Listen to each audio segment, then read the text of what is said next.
is going on, boys? So for today's video we are going to be talking about very specifically BOWITCH. We're going to be talking about what works, what doesn't, what type of bases you can use it on. If you've noticed, it's pretty much an automatic 3-star strategy when you dip. So a Town Hall 11 versus a 10, you pretty much 3-star every time. It's kind of hard to fuck it up so long as you use your warden ability in time and you don't lose everything to like giant bombs. So let's get right into it. We're going to use not this war. We are going to use the last war we just had. Fucking squeaker if I've ever been in a war. It came down to 84-84. The very last attack was what got us the tie, and we were beating them by about 2%, which solidified the win. Now this base, this war is pretty much all BOWITCH. Every attack done on all our Town Hall 11s up to Geg Ray has been BOWITCH, and that's this clan's specialty. That's their bread and butter. They 3-start stat and they 3-start stabbing both Kevin, stat not 7, right off the hop. And so our 3-stars on their 11s are as well are BOWITCH, and we were down an eagle on this, so it came down to having a 3-star one base that we got 97% on. Now on my main account I 97%ed this, and again we're down by a star, so we just re-attacked it, and basically we just made it a little bit quicker. We streamlined it a bit. So to start off, what you want to know is if there is, you want to scout the top 11s. If there is a lava hound in the clan castle, you want to lure it, guys. You want to lure it because honestly it'll just fuck with your queen's pathing, as well as make her take her sweet time on having to destroy that lava loon. When she spends like 10-20 seconds on destroying a lava loon, that's a lot of heat your bowlers and your witches are potentially taking, and that's a lot of time for her to be not be spending on killing defenses that again are potentially fucking your shit up. So this is the exact same attack that we did, except for again we streamlined it. We didn't lure them right to the corner, so we lured them right out to of range of that archer tower and dropped the baby dragon immediately. We're gonna drop the poison after the lava hound drops. Now we took on both infernos at the same time, especially on this base where these infernos are not segregated, and so it's easy for bowlers to target the infernos. As you can see, we started witches pretty much right away because we did not want to get timed out. This was our last attack, our 59 out of 60 attack, and this is literally what solidified it. So we are doing a shattered golem in this attack, and we used wall breakers. We got 3 jumps and 3 rages. No need to really use a freeze. You're not going to get as much value with a freeze as you are going to get with that extra rage or an extra jump to get them out of a compartment. Again, it's kind of a random number generator where it comes down to the pathing. The pathing's got to be pure. We hit that warden ability a little bit early just because we wanted to protect our king. He is a fucking beast up there, and he will really help you with the pathing.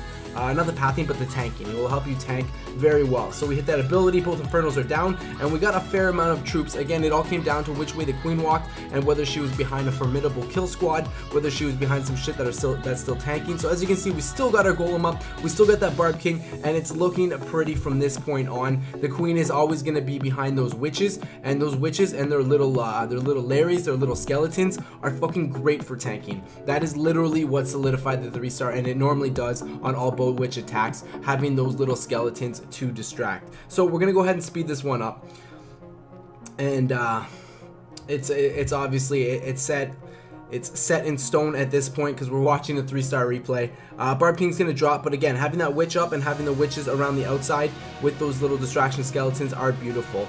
Saving the queen's ability is absolutely key, is absolutely clutch as well. You don't want to bump it too early. You want to end up saving that. So to reiterate, if there's a baby dragon, Valkyries in the clan castle, drop that poison and go ahead and steamroll right through. You can go ahead and attack. But if there is a lava loon, it's recommended, it's advised that you lure it because your chances are you won't get a 3-star if you go through with it. So let me show you bases that work and don't work. The reason this base worked was because there's no real splash damage on the outside. There are these mortars, but the mortars they don't do enough to kill your witches. If there's wizard towers right on the outside, then yeah, that's gonna be a caveat, and you really might want to bring a healer with the witches just to keep them alive, because you want witches surrounding the base. You want them going on the left side and the right side while your bowler kill squad goes right through the core. That is like the winning formula for the BOWITCH here. So let's jump into another replay. Let me show you why this one didn't work. I'm pretty sure this is going to be a BOWITCH. Yes, it is. So he tried to take on both infernos at one time. You know what? Let's not even go through that one. Let's go to a different replay. Let's try this one. Now, both Infernos, it's not a horrible thing to take on both Infernos at one time. You can get a solid Warden ability, and ideally, if they do well, if the heroes do well, then you are sitting pretty. But there is Wizard Tower on this side, Wizard Tower on this side, and so they are really going to do, they're really going to hurt you. They're really going to hurt those witches, and let's focus on the Wizard Towers and see if they really break the attack by what they're doing on the edge. Again, another Shattered Bowl, another Shattered Bowie.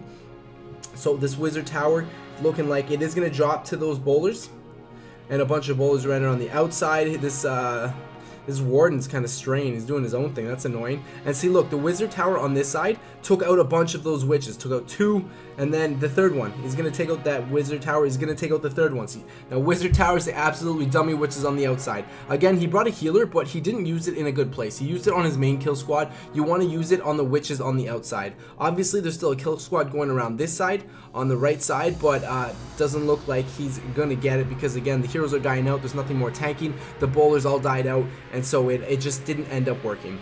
We can speed it up, but it's obviously a wrap, and we lost connection. Beautiful. Alright boys, here we are back on the war screen. As you can see, I was getting a little hot, so I took off my sweater. Anyways, let's get back into it. Let's show you one of their 3 stars. And let me show you the base. Let me point out some of the similarities. So, there's no Wizard Towers on the outside. The reason Bowie came into play is because people were looking for a strategy that is going to dummy anti-air bases, and that is exactly what it does. Because a lot of anti-air bases make all the Wizard Towers and the Archer Towers kind of with the Archer Queen, so if they want, so they can't get too much value. So if they want to take out air defenses, they're not going to get the Archer Queen. They may not get the CC pull, and you don't want them taking out any splash damage, aka the Wizard Towers. So that was a main reason for Bowie, and then it just made it these bases so susceptible to getting spammed. And so again, the reason why this base is so easy to 3-star, no Wizard Towers on the outside, guys. It has an eagle, everything's really tight knit in there, and even the Infernos, when you have a building in front of this like the Inferno, it'll lure the bowler's path through. I'm gonna start shooting this air sweeper when they get to like this Wizard Tower position, and the splash damage is gonna move right over to the Inferno Tower. And the same thing over here with the Builder's Hut to the Inferno Tower. Obviously the Builder's Hut would die quicker, but let's jump right into the replay. We're going to do this one at double time, guys, and which way do they attack from? So they attack from this side. Again, you throw the witches first, and then you throw 3 bowlers. So it's 3-4 witches, then 3-4 bowlers on each side, and all you're doing is creating a funnel, and then you start with your golems and the rest of your bowlers. So again, the point is you want those witches going around the outside, and look at this. Those witches are running a train on the side of this base. Now these ones actually died out to that Wizard Tower, but he's still got 2 witches, and they take out the Barb King, and from there the rest of the kill squad is doing work. And look at these witches, they are doing absolutely fabulous in there. So he ended up with so many bowlers. Got his Barb King, his Archer Queen up, and the witches over here who are still providing ample distraction and really not allowing for any point defenses to focus on your main kill squad troops like your bowlers, your Barb King, or your Archer Queen. So again, let's go look at another base that is stupid susceptible to this attack. So who do we got? We got Kevin. Let's look at this. Now with this one, there are Wizard Towers on the outside over here, and there's a Wizard Tower on the outside over here, and so it does make it a lot harder to 3-star this base. Let's look at the replay and see how it went down. So he's attacking from this side. So again, the good thing here is the witches won't even reach that Wizard Tower until near the end of the base, which is honestly, that helps out a lot. And as you can see, point defenses are all distracted. He is attacking on a single target Inferno first. Drop that Warden ability early because that Warden's choosing to follow other shit around. But look at this kill squad. Look how much shit he has going around this side. He's got the Warden helping to snipe. That Archer Queen's going to take out that next Inferno, and she's going to be helping them out a lot. Now that Wizard Tower would have had a lot more value, but because he had such a devastating kill squad on the outside, he's got 4 bowlers left, I think, when there was originally 6. And again, look at these witches, just distracting everything. They are getting taken out at the very end here because the bomb tower. I think the bomb tower hit them, maybe not, because he looks a little far. But again, it's got that warden sniping. Those witches are now distracting, and he's got 2 bowlers left versus 2 splash damage. Because they're both pretty much dead and those bowlers are now bowling, all these splash damage things are going to get mocked. It was close though. It could have held, but the bowlers did a lot of work and that bomb tower really dropped. And then at the end of the day, boom zoom, that wizard tower is done. So let's look at it. Like again, these are all Bowitch 2 stars because our bases don't allow for the Bowitch to be effective on these bases, not in the conventional sense anyway. Look, wizard towers on the outside. This was actually a mass bowl. Fuck your mass bowl, kid. Let's go look at another couple of bases that we hit with them. Kevin, 85%. Now there are no wizard towers on the outside of this one. The infernal towers are kind of on the closer to the middle there. So let's see how this one went down. So again, funnel on the outside, 4 witches, 3 bowlers, fairly typical. Throws a jump over the center there, and he's got 2 golems in the core. So he's gonna drop that poison. It hit the queen, it hit the baby drag, it hit all the CC troops. That's awesome. Now he's gonna wait for that late warden ability. Very nicely done. And is anything hitting those infernos? One of those infernos dropped pretty well, pretty quickly. And so the right side's looking really good. The left side, he's got a formidable kill squad down there too. Again, looking fairly good. Queen's going in. Warden has helped snipe, but the queen is now taking aggro. She's taking damage, which is not a good thing. Witches over here are gonna lose. They're gonna lose to that wizard tower every time. Yeah, GG. And queen is just dropped, and again a fair amount of witches left, but when there's a wizard tower over there, and as soon as they start getting past this, everything's gonna start sniping these witches as soon as their Larrys get ahead of them and start going to those buildings on the outside. Promising attempt, but again, it's like a random number generator. It is like you gotta kind of hope for your pathing to go properly, and hope for the best. Like it's a spray and pray strategy. There is skill to it, but a lot of the time it's for those people who are not crazy good at dissecting bases, so to speak. Let's show you some of their bully attacks on our Town Hall 10s, our Town Hall 10.5s. 5 versus 9. This is, I'm assuming, a 10.5. Both single target infernos. I don't think that's a great show. When they both have single target infernos, it makes it real easy. Makes it real easy for the Bowitch. So again, good segregation on the infernal towers, but he's just gonna Bowitch. He's gonna start with witches up top, witches up top. Yeah, it's the formula, it's the way she goes. 4 and 4, and then 2 golems, and then the rest of the bowlers and the witches. Great funnel. It is doing work. Barbarian's gonna run right back into that core. He's gonna drop a early, no, he's gonna save that ability. He saved it for those giant bombs. That's pretty much when you want to save your warden ability. For when you're coming up on potential big open spots in the bases where there could be giant bombs. At this point, he's still got a golem, he's still got his barb king, still got the archer queen. The archer queen's low health, but look at those kill squads on the outside. Now the infernal tower is going to dummy those witches, but look, he's got 2 golems going in, still got that archer queen, still got a lot of tank ability, and honestly, as little troops as it was left with, as sloppy as that attack looked, it's so hard to fuck those up. It is next to impossible to not get a 3-star on a Town Hall 10 using a Town Hall 11 Bowie. Again, look for the wizard towers on the outside, look for random splash damage, look for what could possibly fuck you up, but easy strategy, guys. This is the meta right now. This is especially effective for people who, again, are not crazy good with lava balloon, who find it harder to dissect bases. It's a great 2-star strategy, especially if you want a high percent. I think on another one of these bases, like on my 2 attacks on my main account, I got a 91% and then a 97%. I was fucking livid, so I started using some of our other community Town Hall 11s, and that's when we solidified a next 3-star and solidified the win. The Fizz guy took out these 2 bases, fucking extremely well done. Now let's focus on one more thing. I think it was 4. No, it was the other base. It was 3.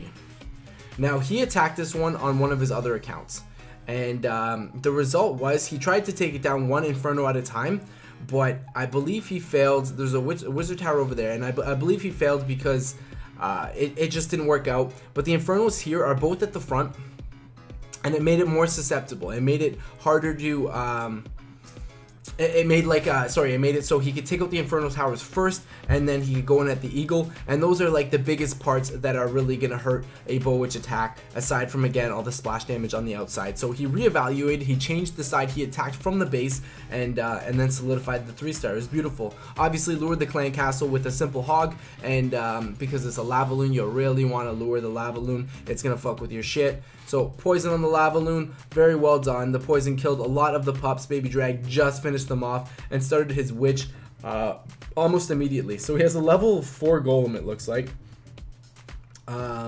Rage, everything's in there. Drop that early warden ability to take out that Inferno Tower. He had that kill squad mucked through. That kill squad ran through so quickly. I know I had that in 4 times. But the Queen was the saving grace at the end. That took out that Inferno Tower. Again, another reason to lure the CC. She's not going to be taking out Inferno Towers if she is focused on a Hound. And the bowlers bowled right through. They gave no fucks about it. And again, look at these witches. Those sexy little bitches. Just running through the outside defenses, witches on the left side, witches on the right side. They solidify the 3-star, they get it done. I feel like I've been talking a fair amount of nonsense. This is not scripted, obviously. This is just off the top of my head. It's what I've known, it's what I've learned so far about Bowie. I'm like not the most knowledgeable person about this. I'm sure there's other YouTubers with a similar knowledge base, or probably better. So honestly, educate yourself. I hope this video was useful. I hope you learned something from it. Make sure to drop that like if you did. Anyways guys, I will be back in another day or two with yet another video. If you haven't subscribed guys, please do. 4 videos a week. As usual, ladies and gentlemen, enjoy your freedom.